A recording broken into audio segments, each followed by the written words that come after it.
Okay, this new Myriad trailer had some insane lore teased, including a hint at the identity of Diamond. I have a lot to say about the introduced characters that you probably missed, so make sure you watch till the end. I'll be skipping over the three characters we're already familiar with, but I must say these outfits look amazing. I'll be going over everything in order, so let's jump straight in, starting with Sugilite. He's, of course, surrounded by Egyptian imagery, and the statues to his sides should be depicting the god Anubis. This deity ushers souls into the afterlife and attends the scales that judge if a soul is allowed to enter the afterlife. That's more or less the point of this trial with Aventurine. Naturally, this means he voted to kill Aventurine, believing it's something Aventurine wants, and calling it an unnecessary extravagance. Topaz calls him out for ignoring the facts and assuming things about Aventurine. You can see there's a box with an Ankh symbol usually held by a deity or pharaoh, and they represent the key to life. Often, these are used to represent resurrection too. One more thing, the extravagant display of food and gold, as well as what he says, implies it's all for him, hinting at a greedy nature. Interestingly, the purple flames illuminating the room are something we've seen before. On the body of Ouroboros the Veracity, that is. Very curious. The next character is Sapphire, who also votes to kill Aventurine because they believe the oath to protect the stones is more important. We see a hippogriff surrounded by European architecture, giving us some clues. Sapphire appears to use two swords and a shield embellished by the wings of a hippogriff, which also appears to be their noble steed. At first, I thought this character might be associated with the Knights of Beauty, but instead, my current speculation is that they're related to the backstory of Gwenhyfin, who takes a lot of inspiration from Arthurian legends, as does Feixiao, the Merlin's Claw. Agate and Obsidian are both very interesting. I'll start with Obsidian. We've actually seen her before in Jade's story, where she voted to save the Silverchain Galaxy from a storm because she found natural deaths unfun.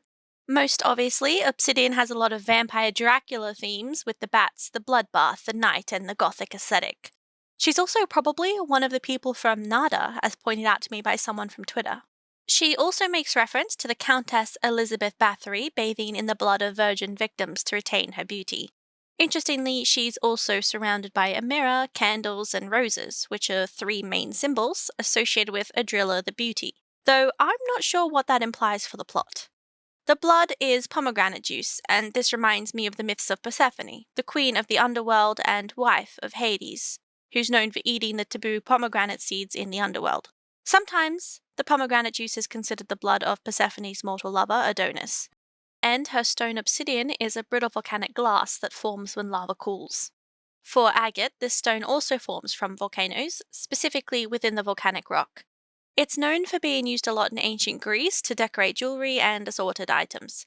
Because agate appears to be dead and connected to both Obsidian and Greece, my speculation is that this character will be the Hades to Obsidian's Persephone, and they'll likely be designed as a matching pair, but we'll have to wait and see before we can know for sure. Note that agate's shrine indicates this character has Chinese themes. It appears that the dead agate may have replaced the left offering with their stone, indicating their voting preference, which was then passed on by Obsidian.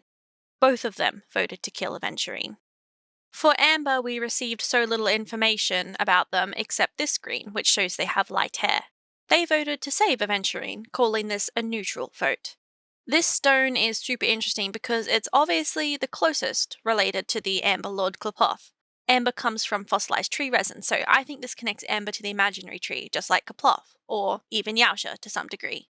Next is the Intellitron Pearl.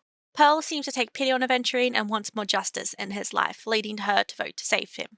Obviously, she has water themes and clearly defined fins behind her ears in the exact place as a Holovian's wings. She also has a halo, making me wonder if she's connected to them in some way.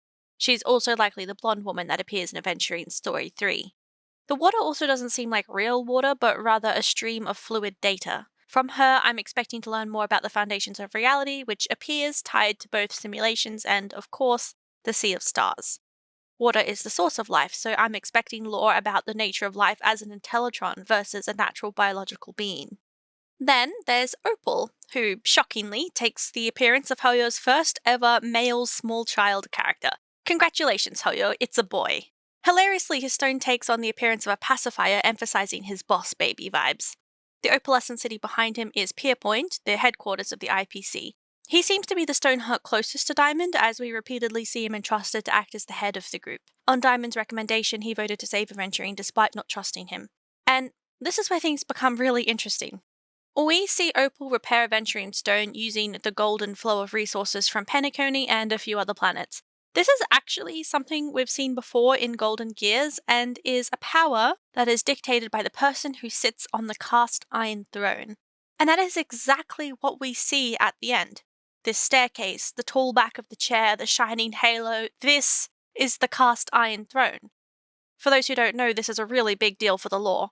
This throne is the reason that the IPC is so successful because it can manipulate the universal equilibrium and determine where wealth and poverty flows in the galaxy, among other things. The cast iron throne is reached by broadening your cognition to the highest point, as indicated by the giant brain in this picture.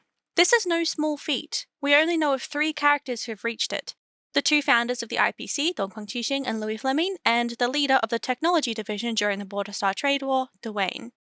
The thing is, last time we saw Dwayne, he had reached the broadened cognition required to access the throne, but was intercepted by Mythos, who created a wealth guardian to stop him, and he was left going insane trapped in an eternal battle, I guess. Technically speaking, it's entirely possible that Klapoth saved Dwayne from this wealth guardian, turned him into an emanator and allowed him to reach the cast iron throne, but this is speculative.